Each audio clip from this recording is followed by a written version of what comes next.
Hello, world. The Iron Ethos. We're back at it again. We're setting awful close, though.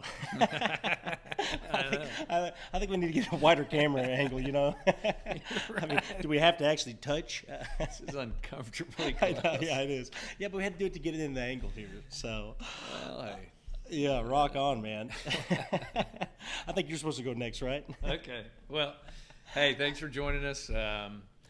Hope everybody is doing well today. We just wanted to get together and get back on and record another episode. There's a topic that's kind of we've been chatting about, and it's something that's been on my mind for a while now. And part of that is because I have a young man I'm raising. I've got a son who is 11 years old, and work ethic is something that I want to make sure I instill in him. Mm-hmm. I think it is a very important part of being a man and being a human being.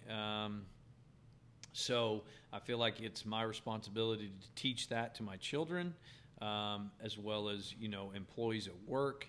And it just seems like it's something that is not as common as it used to be. I think work ethic is something that we're losing in our society,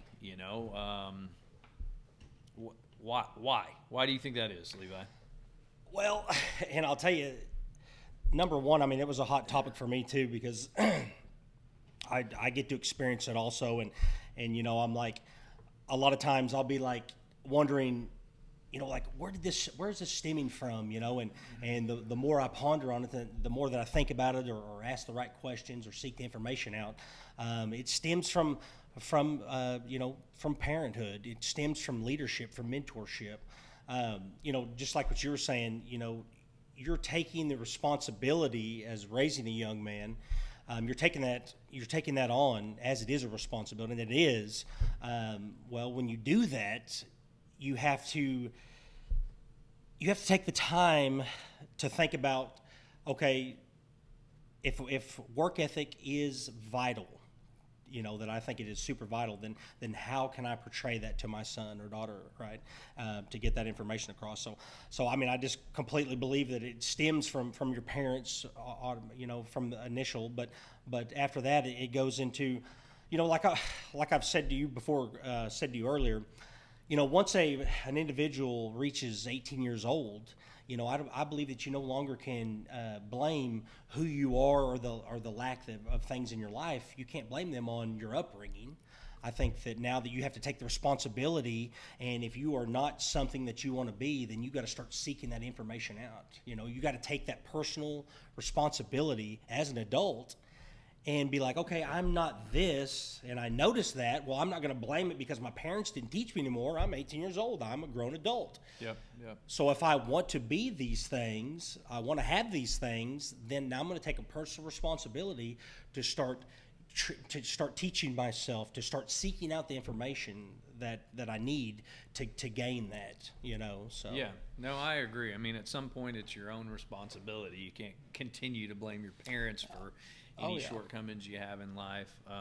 But as a parent, I think we should aspire to create a foundation for our kids. We want to give them, the best starting point or foundation we can try to help build for them. Oh, absolutely. You know what I mean? Oh, and then yeah. what they do with that, it's on them. We can't control exactly how they're going to turn out or what they're going to do with these lessons that we've tried to teach them throughout their lives. But I think that we've got to be adamant about it, be very think about what we're doing, plan these things out, and try to be teachers to them. So we were just going to that's kind of what we're going to talk about today. We've got a few ways that we think can help us be better mentors to our children, to our employees at work, the people we work with, to other young men. Maybe they aren't your children that you're around at church or in sports or anything. I think Levi hit it on the head. It seems like the reason we're probably losing a good work ethic in our society is just the pure lack of mentorship. Well, yeah, I mean, because as a parent, you have to slow down, to speed up. So you have to slow down to take the time to understand. Like, I mean, I would say that most parents, want their child to turn out decent, right? They want them to I would hope so. yeah, they want them to be a decent human being and be a productive part of society, right? Okay, so if you want them things, then you have to start instilling them things into your children, but you have to take the time, and it isn't something that you can just in one scenario you teach them like boom, hey, you do these things and you if you're a hard worker, and you're going to get these results. No. You got to start actually showing them, spending time with them, explaining to them of the value of a good work ethic, right? Yep. And you can explain to them that and you have a scenario that you're going to talk about, but you explain to them that this work ethic that I've taught you in this area can apply to all areas of your life, correct? That's right. I mean, I don't think work ethic is just what you do on the job. Mm-hmm. It's a lifestyle. I think having work ethic is going to seep into how you do in school, your academics. It's going to seep into how you take care of your body, how you eat, how you stay active, physically active, and work out, or whatever that is. It is a lifestyle. We're not just talking about swinging a hammer. Who can swing it the hardest? Who can hammer the most nails at the job site? Yeah, absolutely. That's part of it, and you need to have pride in the work that you're doing with your hands. Oh, yeah. But I think it's more about just how you live your life as a whole. Yeah. You know what I mean? I think it's just a mindset of how you approach anything. Yeah, absolutely. Like you said, like it's gonna carry over into other things. Yes. But if you have that work ethic that is now turned into discipline, now you can be disciplined in more areas than just one in your life, right? There you go. Yeah. And discipline's going to equal success. Yep. Absolutely, I would think. So we've got 4 bullet points we're going to talk about just to give some tips or tools or ways to think about work ethic and try to model that and teach that to the people that we're around or the people we're responsible for. So just going to start off at the top of the list. Number 1, you model it in your behavior. So we're always being watched. We know that our children are watching us all times. I mean, even when we think they're not, probably they're watching us. You're being watched at work. You're being watched at work by your employees that report to you or whoever you report to. You are absolutely always being watched. So I don't think you would ever be very successful at teaching someone how to have a good work ethic if you're not doing that yourself. Do as I say, not as I do, right? Right. Exactly. Yeah, I mean, Exactly. that doesn't apply for people. People's not stupid, right?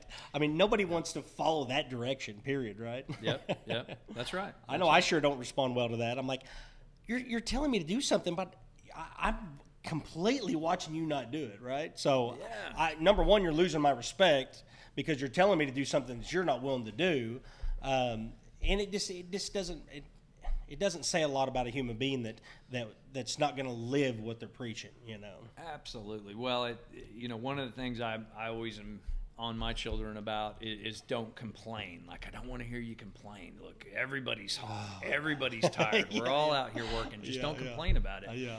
And that would not hold much water if I'm over there complaining. Oh, all day. absolutely. You know what I mean? Well, I'll tell you, man, it's funny you say that. Like, I was at lunch with a couple coworkers the other day, and it hit me. It was probably the Holy Spirit being like, "Listen, dude, you guys have been around, because the company that I work for has done some changes and things, So there's been some bickering and some complaining about it, But it hit me. I was like, "Listen,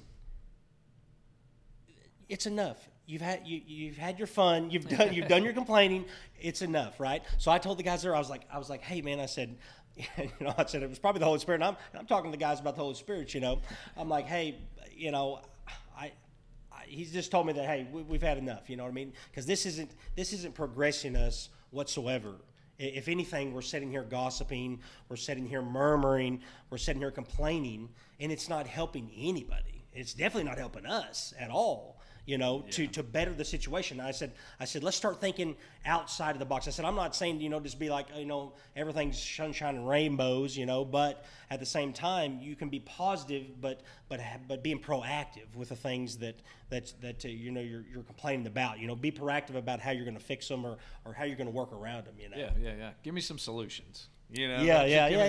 Just give me the problems. Absolutely, man. 100%. Okay, so number one, you model it in your behavior. Number two, you take the time to explain what you're doing and why you're doing it, which is something that's going to create ownership, right, for the person, that if they understand, hey, here's the end goal and this is why we're doing what we're doing. It's a big part of getting somebody to work hard. And I'll be honest with you, it's something that I struggle with. I get in a hurry and I just want to get a job done, and I do not take the time to explain, like, hey, this is what we're doing, this is where we're going, why we're doing it. I do that a lot with my children. It is something I struggle with that I have got to get better at. What do you think, like maybe like now doing this podcast or us just talking about it, you think it'll help you to be more proactive man. about I mean, it? just that's part of why we're doing this, is just to spur those thoughts of, hey, I just talked about this and said it's a good thing to do. Now I'm going to go live it, right?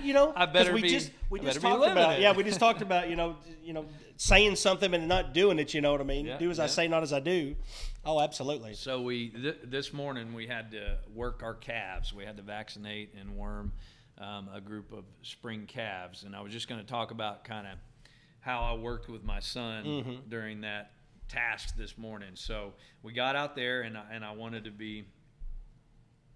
him to have an understanding that, hey, he's a part of this. He's not just there to hang out or watch. It was my dad and me and my son, which is pretty cool. Yeah, we're all out there. We're doing farm work, working man. some cows on the farm. Yeah.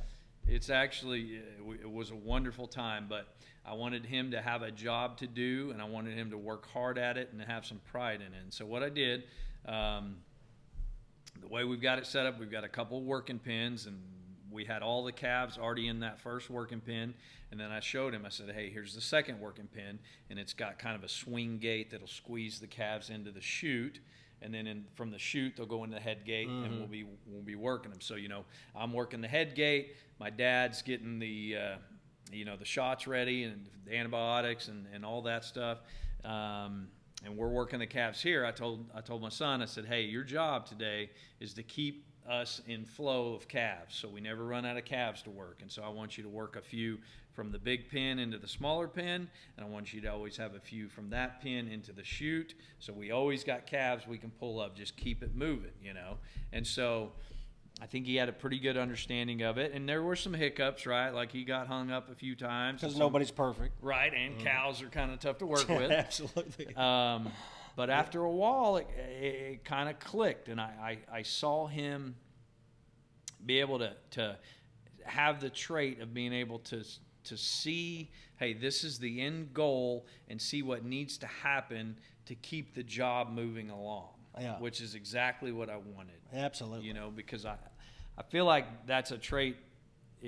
Anytime you've got a job and you're out working with a crew of people, whoever the person is in that crew that's able to understand what needs to happen next to keep that team moving towards the finished goal, that person's going to become the leader. Oh, yeah. Don't absolutely. you think? Oh, absolutely. Well, I mean, what you've done for Cohen is you sat there and you showed him the why. That's why the why is so important. Yeah. Because without the why, he really doesn't know exactly what the goal is, what he's trying to accomplish. But since you told him the why, okay, now he could fully explain what he was supposed to do. Or, I mean, he could fully understand what he was supposed to do, right? Because you explained it to him. And I think a big thing is that you just, and watch out, I wasn't out there, but I doubt you just micromanaged him the entire time, right? Because if you're over the top of somebody, micromanaging him like crazy, well, then you're not giving them the chance to fail a little bit and to start using their own mind to start thinking about it and start processing it, right? Because you're constantly telling them what to do, and you didn't do this right, you didn't do this right, you did this wrong, right? Yeah. Well, then they can't process it because they hadn't let their own mind start processing it. That's important, man. Yeah, you're right. You're right. You got to let them figure it out on their own a little bit. It's okay to fail a little bit. Give them some guidance, but yeah. And a big thing is, hey, everybody does things a little bit differently. Oh You know yeah, what oh I mean? yeah, Like oh we're yeah. not all going to do this task exactly the same. And hey, a lot of times somebody else is probably going to do it better than me, right? Like they probably have a better idea. Yeah, than me, yeah, you yeah. know? I'll probably learn something. But no, that's a great point, man. So we got you model it in your behavior. Number one, number two, you take the time to explain what you're doing, why you're doing it, create that ownership in whoever you're working with there. And then number three would be, give some recognition when a good job has been done. I mean, I think people want to get recognized when they've worked hard, and make sure that they know that you noticed that. And I don't think you got to go crazy or get too far with it or anything, but after we were done this morning working the cows, I just pulled Cohen to the side and said, "Hey, you were a good hand today, man. Yeah, oh yeah. We needed you out there to get yeah. the job done." And that's about all it took. And boy, he Oh, lit I up guarantee like a, you, dude. He'll probably tell his buddies at school. You know what I mean? He's gonna be like, "Well, me and Dad, Papa was working the cows. Dad said he did a good job. Yeah. You're building him up. Yeah. Not only did you have him out there helping you, then you told him the why. It was successful, and then you gave him the attaboys. And that's building him up. That's how you start creating an awesome man. But see, so let's rewind. Cohen, without that type of father in his life, okay, or any other man that could take that role, now he's not going to be as successful in life, fast forward, because somebody hasn't taken the time with him to explain how you do this particular task. And the next step, like I was telling you earlier, is to explain to Cohen like how you can take this same work ethic and this same thought process and apply it in academics or sports or something like that. Yep, that's right. And I think we run into a lot of people out in the workforce that maybe just have never been mentored in any way. So we look at them and we think, oh man, that guy, he just doesn't know how to work hard, doesn't want to work hard. Yeah. But he may just not know how to. That may be the deal. No one's ever showed him. Or maybe he's never been built up to the point to know that he really can. You know what I mean? Like maybe a lot of people out there, hasn't had the opportunity to have somebody in their life that was an uplifter. Somebody that sowed greatness inside of them so that they could believe in themselves. So I mean, if all you know is your failures and some little bit of success that you've only gained by yourself, and you hadn't had anybody there that's been building you up, well then you're just kind of left to where you've kind of fell into life. Yeah. No, man, that's big. Encouragement, it can be huge for somebody. People may go through a year, 2 years, who knows, their whole life and never get encouraged by somebody, and that would be terrible. Oh, it would be too. Yeah, I know. I that's part of my meal plan. It's encourage, if people encourage me, you know what I mean? It's like I don't even need to eat, right? Some people have a gift. Your mother is an encouragement. Oh, I'll tell you, yeah. Oh, yeah. Just being around her, she makes you feel good. Oh, yeah. Yeah, She's exactly. got that gift. Well, she's always told me, that I could conquer the world. Which, like I said, maybe everybody out here watching hasn't had that, but that doesn't mean you can't be that. Okay? My mom has always made me think that no matter what I put my mind to, that I could accomplish that you are somebody, you know what I mean? And that you can do anything you put your mind to. Well, you might have not had that, but you can be that for somebody else, because it is vital, man. It makes people come alive. It makes them do better or more than they ever could have before without having that type of encouragement. Yep. I know for sure. I love it. Okay, the last bullet point we had would be allow the people to have fun. Like when they're working hard. I think it's important. You'll see a lot of times out on job sites, I've noticed before, you'll see a construction crew and they're out there, they're kind of laughing, they're singing, some lyrics from some song or whatever. They're having a good time, but they're working their butts off. Yeah, oh yeah. You know what I mean? As long as you're moving forward and everybody's pulling their weight and they're working hard, hey, let the guys have some fun, right? Oh yeah, it should be fun. Absolutely. You're there for however many hours, 8 to 10, 12 hours, So two things came to my mind. So you either need to be the fun or at least participate a little bit in it, right? Yeah, no, that's a good, So if like myself, I find myself, I can kind of be the fun, but maybe that's not your personality. Maybe that's not, what God made you, right? What He instilled in you, but you can definitely participate in it a little bit, right? And it'll change a little. It'll change a tune. It'll change a mindset. You know what I mean? it'll give you a little bit more energy, you know, just participating in that, you know, being a part of that group. Yep. No, Having I fun. agree. And I mean, hard work is good for you. It's good for your soul. Anytime you've gone out there and you've accomplished a task, whatever that is, and you can see the finished product, it is a good feeling. And you just, I don't know, it helps your self-image. I think it can help many areas of your life. Oh, yeah. You know what I mean? Oh, yeah. Oh, we used to do that a lot in our first business, didn't we? Yeah, absolutely. When we accomplished something, you know, and created it was beautiful and everybody was happy, you know what I mean? It was just such a feeling of accomplishment, you know. And, you know, and here's something valuable. You show up, you did exactly what you say you're going to do in the time frames that you said you're going to do. And if you couldn't do it, you gave them a call and let them know. I mean, there is such value in that. I can't explain it. And that's a lost art today, too. I mean, I have people all the time tell me, you know, well, I had somebody scheduled and they just didn't call me, didn't show up. You know, and I'm thinking, well, I've owned multiple businesses and I would never fathom doing that. Oh, I know, man. It happens all the time. I deal with it all the time. I see it all the time. People just, they don't do what they say they're going to do. They don't follow up. So you see it in a Fortune 500 company then, huh? Absolutely, all the time. Yeah. You deal with people that just their word means nothing. How can that be?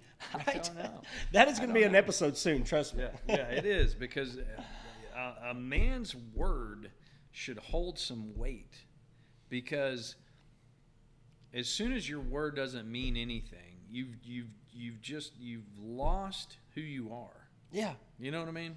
But it's almost too that it's almost socially acceptable in a way. Like you can almost do it now, and somebody doesn't call you out directly anymore. Yeah, almost yeah. maybe. Well, that's I mean, part maybe of, part of the problem. I think so. Probably. Yeah.